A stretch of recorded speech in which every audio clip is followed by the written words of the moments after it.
Hello everyone. तो आज हम इस वीडियो के द्वारा गुजरात बोर्ड का हिंदी जो कि क्लास 11th का है, इसके चैप्टर नंबर 16 कल्पना शक्ति, जिसे लिखा है बालकृष्ण भट्ट ने, इसके पार्ट 1 को हमने देखा था, जिसमें हमने ये समझा था कि किस प्रकार से जो कल्पना शक्ति है ये एक अद्भुत शक्ति है जो कि हम सब मनुष्यों को प्राप्त हुई है। ये जीवित प्राणियों में सिर्फ मनुष्यों को ही प्राप्त हुई है और ये है मनुष्यों की कल्पना शक्ति। और यही जो कल्पना शक्ति होती है ये हमारी प्रतिभा का, हमारे टैलेंट का परिचायक होती है। ये सबसे ज़्यादा हमने देखा कवियों और लेखकों में पाई जाती है, जिन्होंने अपनी कल्पना के बल पर काव्य लिखा, कहानी लिखा, साहित्य लिखा और अपने साहित्य के द्वारा अपनी कल्पना शक्ति को कहा, बताया हम सबको। तो आइए इसके आगे का पार्ट को हम लोग पढ़ते हैं।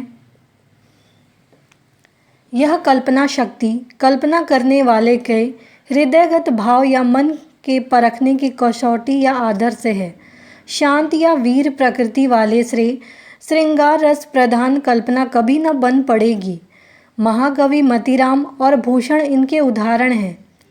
श्रृंगार रस में पगी रसीली तबीयत के लिए दाख और मधु से भी अधिक मधुर गोविंद ही जो इनकी रचनाएं हैं वो विशेष उपयुक्त थी। तो इसमें हम देखते हैं कि कल्पना शक्ति कल्पना करने वाले इंसान के भाव को, उनके मन के भाव को उनकी कल्पनाओं के द्वारा गढ़े गए शब्दों के माध्यम से हम पढ़ सकते हैं या उन्हें समझ सकते हैं, उनके भाव को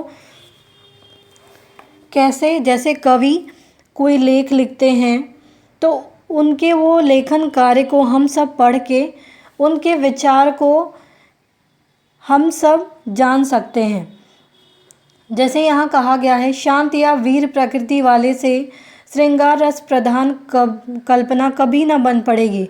जो शांत या वीर प्रकृति वाले कवि हैं, जैसे जिन्होंने रानी लक्ष्मीबाई, तात्या टोपे, सुभाष चंद्र बोस इस तरीके के रचनाएं की है या इनके ऊपर लेखन का कार्य किया है, तो उनसे अगर कहा जाए कि वो श्रृंगार रस, जैसे मीराबाई, कबीर, इन लोगों ने जैसे कृष्ण के मनमोहन या मनमोहक दृश्य को हमारे सामने रखा है, वीर प्रकृति वाले से अगर ये कहा जाए कि आप श्रृंगार रस प्रधान कवियों की तरह ही आप कल्पना करें और उनके तरह ही लेखन का कार्य करें, तो ये उनके लिए पॉसिबल नहीं होगा। इसमें हम देखते हैं वीर रस वाले प्रकृति कवि कौन है। वीर प्रकृति वाले वो हैं महाकवि मतीराम और भूषण।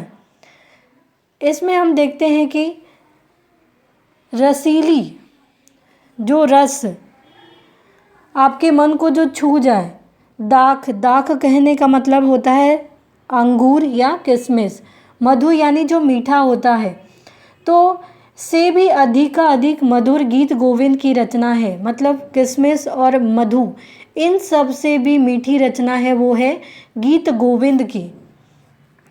राम रावण या कर्ण अर्जुन युद्ध का वर्णन कभी उनसे न बन पड़ा। ये कह रहे कि राम और रावण या फिर कर्ण अर्जुन का युद्ध का वर्णन वो नहीं कर पाएंगे। क्यों? क्योंकि हर एक कवि लेखक का क्षेत्र अलग अलग होता है। एक तरीके की रचना पूरे विश्व में, पूरे भारत में जितने भी कवि या लेखक हैं, सारे एक ही टॉपिक पे अपनी रचना नहीं करते हैं। सबकी सोच अलग है, सबका क्षेत्र अलग है। तो यही यहाँ पर बताया गया है। यावत मिथ्या और दारिक की किबलेगाह, इस कल्पना पिशाचनी का कहीं और चोर किसी ने पाया है। अनुमान करते करते हैरान गौतम मुनि गौतम हो गए। कणाद किनका या तिनका खा कर तिनका बिनने लगे, पर उन्होंने मन की मन भावनी कन्या कल्पना का पार न पाया। कपिल बेचारे 25 तत्वों को कल्पना करते करते कपिल अर्थात पीले पड़ गए। तो इसमें क्या कहा गया है, किबले का, इसमें सबसे पहला शब्द है मिथ्या यानी झूठ बोलना। दारुग इसका मतलब होता है झूठ। किबलेगा या सम्मानीय व्यक्ति, किनका यानी टूटा हुआ दाना, यह हमने पढ़ा कणाद किनका अर्थात टूटा हुआ दाना खा खा कर तिनका बिनने लगे। तो इसमें कहा गया है कि कल्पना शक्ति में हम देखते हैं कि जो भी व्यक्ति कल्पना करने वाले के मन के भावों को हम सब उनके लिखे गए कार्य के द्वारा समझ सकते हैं, उनकी रचनाओं के द्वारा समझ सकते हैं। उसी प्रकार से इसमें हमने देखा कि अनेक ऐसे विचारक हुए हमारे सामने जिनकी कल्पना का कोई आर पार नहीं है, कह सकते हैं, जिसकी कल्पना के बारे में हम लोग सोच भी नहीं सकते। इन्होंने ऐसी ऐसी कल्पनाएं की हैं, ऐसी ऐसी रचनाएं की हैं। इसमें कहा गया है कि जो गौतम मुनि हैं, कणाद मुनि है, कपिल मुनि है, व्यास मुनि है, ये सारे जितने भी लोग हैं इन्होंने अद्भुत कल्पना की है। इसीलिए कहा गया है कि अनुमान करते करते गौतम मुनि क्या हो गए, गौतम हो गए। लेखन का कार्य करते करते ये गौतम हो गए। कणाद किनका खा खा कर तिनका बिनने लगे, पर उन्होंने मन की मनभावनी कन्या कल्पना का पार न पाया। कपिल बेचारे 25 तत्वों को कल्पना करते करते कपिल अर्थात पीले पड़ गए। क्योंकि आप किसी भी क्षेत्र में अगर कल्पना करते हो, उस चीज़ के बारे में सोचते हो, तो उस चीज़ का कोई अंत नहीं होता है। जितना ज़्यादा आप कल्पना करते हो उतना ज़्यादा आप उसकी गहराई में पहुंचते जाते हो। व्यास ने इन तीनों महादार्शनिकों की दुर्गति देख मन में सोचा, कौन इस भूतनी के पीछे दौड़ता फिरे। यह संपूर्ण विश्व जिसे हम प्रत्यक्ष देख सुन सकते हैं, सब कल्पना ही कल्पना, मिथ्या, नाशवान और क्षणभंगुर है। अतएव हेय है, हे यानी छोड़ने लायक है ये, क्षणभंगुर जो पल में नष्ट हो जाए।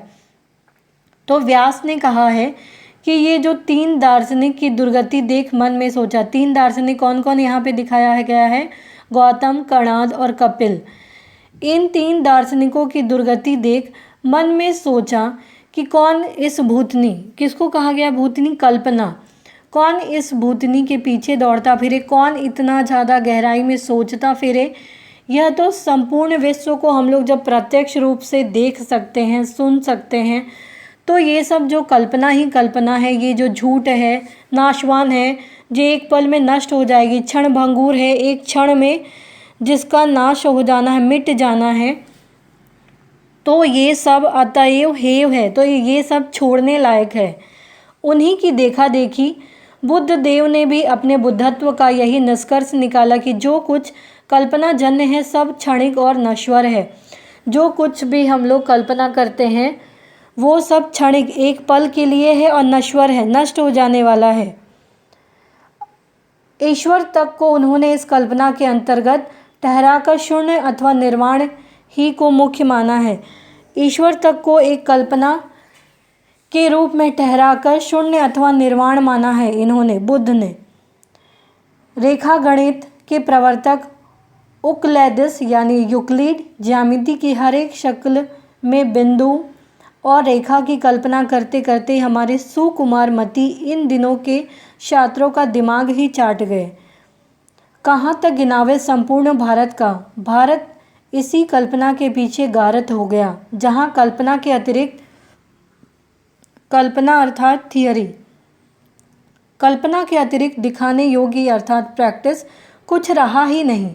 यूरोप के अनेक वैज्ञानिकों की कल्पना शुष्क कल्पना से कर्तव्यता अर्थात प्रैक्टिस से में परिणत होते देख यहाँ वालों को हाथ मलमल पछताना और कल्पना पड़ा अर्थात कल्पना अर्थात विलाप करना पड़ा या अपने शब्दों को व्यक्त करने के लिए रोना पड़ा।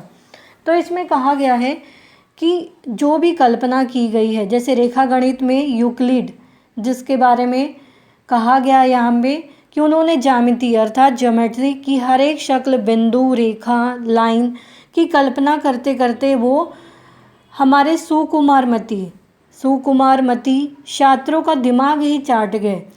कहाँ तक वो गिनावे, कल्पना को थियोरी के माध्यम से जितना ज़्यादा आप चीज़ों को पढ़कर नहीं सीखते उतना ज़्यादा आप उन चीज़ों को देख कर सीखते हैं, प्रैक्टिस कर कर सीखते हैं। जैसे कोई भी मैथ्स में हो या कोई भी दूसरे सब्जेक्ट में हो, आप जितना ज़्यादा उसको पढ़ते हैं आप उतने अच्छे तरीके से उसको समझ सकते हैं और लंबे समय तक वो आपको याद रहता है।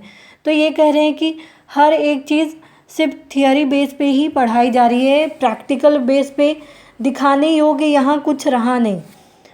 तो जितना ज़्यादा आप प्रैक्टिकल चीज़ों को प्रैक्टिस करेंगे वो उतना ज़्यादा आपको समझ में आता है। उसी प्रकार से लास्ट में लिखा है कि यूरोप के अनेक वैज्ञानिकों की कल्पना के शुष्क कल्पना से कर्तव्यता अर्थात प्रैक्टिस में परिणत होते देख यहाँ वालों को हाथ मलमल पछताना और कल्पना पड़ा। अर्थात यहाँ के लेखक व्यंग में कहते हैं इस बात को, जिन्होंने लिखा है बालकृष्ण भट्ट ने, इन्होंने ये व्यंग किया है कि सिर्फ कल्पना करना ही पर्याप्त नहीं है, कल्पना के साथ साथ हमें अभ्यास भी करना बहुत ज़रूरी है, प्रैक्टिस करना भी बहुत ज़रूरी है। वैसे ही जैसे हमने देखा कि पूरे भारत में जो पूरा भारत है वो कल्पना के पीछे ही नष्ट हो गया है, कल्पना सोचते सोचते ही नष्ट हो गया है, जहाँ कल्पना के अलावा कुछ कर दिखाने योग्य कुछ रहा नहीं। तो यहाँ कहा गया है कि हमें सिर्फ कल्पना नहीं करना है, हमें उसको अभ्यास के कार्य में भी लाना है, अभ्यास भी करना है। अंत में लिखता है, प्रिय पाठक, यह कल्पना बुरी बला है, चौकस रहो, सावधान रहो, होशियार रहो। इसके पेच में कभी न पड़ना, नहीं तो पछताओगे। आज हमने भी इसकी कल्पना में पढ़ बहुत सी झूठी मूठी कल्पना कर आपका थोड़ा सा समय नष्ट किया, क्षमा करिएगा। इसमें कहा जा रहा है कि अंत में हमने यही देखा कि ये पाठक से माफ़ी मांग रहे हैं बालकृष्ण भट्ट कि आपका समय बर्बाद किया, ये झूठी मूठी कल्पना के पीछे हमने चर्चा किया, तो इसके लिए आप हमें माफ़ करिएगा। तो इसमें यही कहा गया है कि कल्पना सिर्फ कल्पना करना ही पर्याप्त नहीं होता है, कल्पना के साथ साथ हमें इसका अभ्यास भी बहुत ज़रूरी है। तो इस प्रकार से हमने देखा कि ये चैप्टर हमारा समाप्त होता है। उम्मीद है आपको ये चैप्टर समझ में आया होगा। तो प्लीज़ आप इस वीडियो को लाइक करना, सब्सक्राइब करना, कमेंट करना ना भूलें। Thank you.